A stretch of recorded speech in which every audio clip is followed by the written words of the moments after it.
I'm young. I'm not good enough for you? Go. You're kind of young to be riding this bus alone, aren't you? Stop it. Why don't you take my seat? Thank you. Check her out, man. Take it. Fuck you. Stop!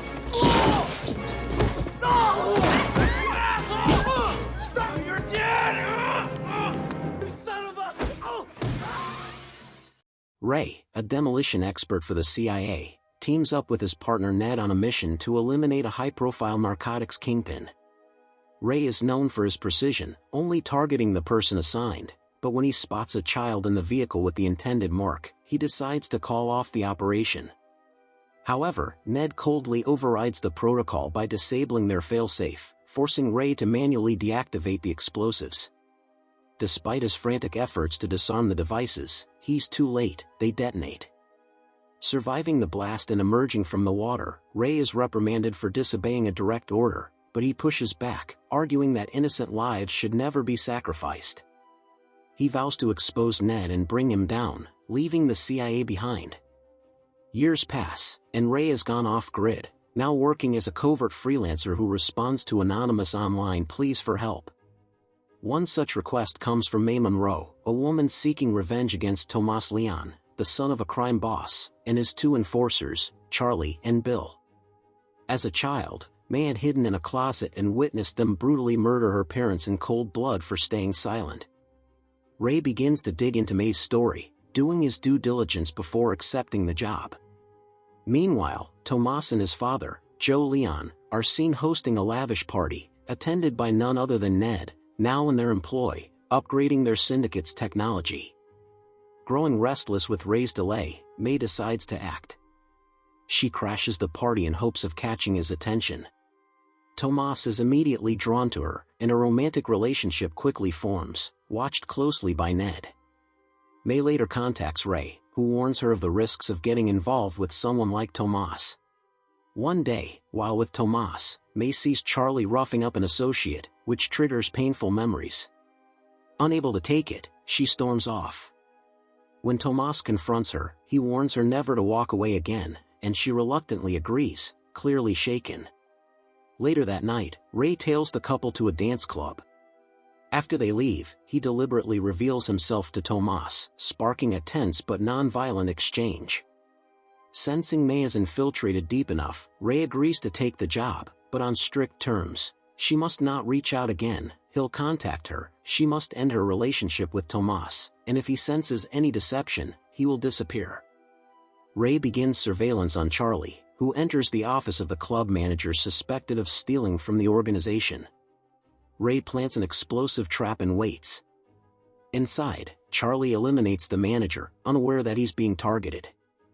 As Charlie exits, a phone call distracts him momentarily, and as he steps outside, the device goes off, killing him without harming others. The next morning, Ned, Tomas, and Joe discuss the attack. Ned deduces that although Charlie was a minor player, the method suggests a skilled professional. Tomas demands justice, but Ned is put in charge of the investigation. They enlist a crooked police chief to help fabricate a legitimate-looking inquiry, allowing Ned and his crew to take over at the station. There, Ned intimidates the local officers by assembling a small gadget on the spot and threatening them until they cooperate. Meanwhile, Ray contacts May from a hidden base. She thanks him for taking out Charlie and insists she can still help. Ray, however, fears for her safety and tells her to stay away, declining her request to meet in person, even though they're developing feelings for each other. Nonetheless, when Tomas relocates to a safer hideout, May stays close. Bill, wary of ending up like Charlie, becomes hypervigilant. At his garage, he discovers a device under his car and removes it just as Ray casually strolls nearby. Bill has the valet start the car to confirm it's safe. Satisfied, he drives off. However, when he reaches a parking gate and enters his security code, his car explodes. Ned arrives at the blast site and recognizes Ray's tactics. He later visits Tomas and vents his frustration on May. Here, it's revealed that Ned and May have been working together. She used Ray to get revenge, and Ned used her to draw Ray out of hiding. However, May claims she can't keep Ray online long enough for a trace. When Ned implies she's outlived her usefulness, she reminds him that only her ads could lure Ray, and Ray now trusts her. Tomas enters the room, unaware of their conversation. Ned lies, saying he's just checking in. Tomas confesses he's tired of being confined in the luxurious house, but Ned insists it's for his protection. Despite this, Tomas ventures out with heavy security, shadowed by Ray. At a public location, a waiter delivers coffee to Tomas, after it's discreetly tampered with.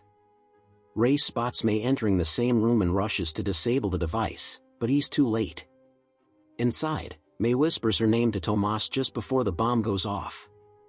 Ray races toward the scene but halts when he sees Ned. As the bodies are recovered, Joe is heartbroken and furious. He blames Ned, who claims that Tomas ignored orders to stay hidden.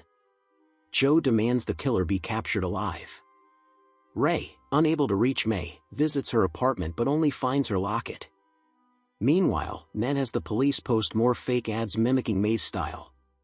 Ray responds, only to hear an unfamiliar voice. Realizing it's a trap, he mocks Ned, admitting he knows Ned got him fired from the CIA. Ned snaps, blaming Ray for all the collateral damage he's caused. Ray hangs up before they can trace him. Ray attends a funeral, thinking it's for May, but upon reading the obituary, realizes it's a ruse, just as May appears, revealing she faked her death to finally meet him in person. They escape together just before Ned arrives. That night, they take refuge in a hotel, but in the morning, May leaves a note saying she can't be trusted. As Ned's team canvasses the area, the hotel clerk confirms seeing the couple. Soon after, May exits the elevator and runs into Ned. She lies, saying the funeral was bait to draw Ray out. When asked about his location, she acts confused. In the restroom, she borrows a phone from another woman and secretly warns Ray of impending danger. When Ned's men raid the room, they find only traps. Ray has rigged it to collapse and escapes during the chaos. Ned, meanwhile, captures May and takes her to Joe, exposing her as the mastermind behind his son's death. When she reveals her identity, Joe confesses he gave the kill order. Needing her to bait Ray again, they wait for his call. Ray, though feeling betrayed, agrees to meet, reminded of their connection through her final note. At the designated site, Ray approaches just as the building explodes, allowing May and him to escape by boat. Ned uses audio clues from the phone calls to track them down. When he hears bus sounds in the background, he narrows the search and questions a shopkeeper's delivery boy, who identifies Ray. Now hiding with May, Ray learns she's planning to eliminate Joe to avenge her parents. He tries to talk her out of it, but police sirens interrupt. Ray prepares his defenses, but Ned, familiar with Ray's tactics, sneaks inside and reveals he's planted a device in May's clothes to incapacitate her. However, he triggers a trap and is launched across the room. Ray urges May to free herself, and the two escape as the hideout is obliterated. Later, Joe receives news that Ray, May, and Ned are all dead. He opens a package to find May's locket, proof of her vengeance. The smile disappears from his face. In the final scene, Ray and May drive off together, having avenged her parents and evaded their enemies.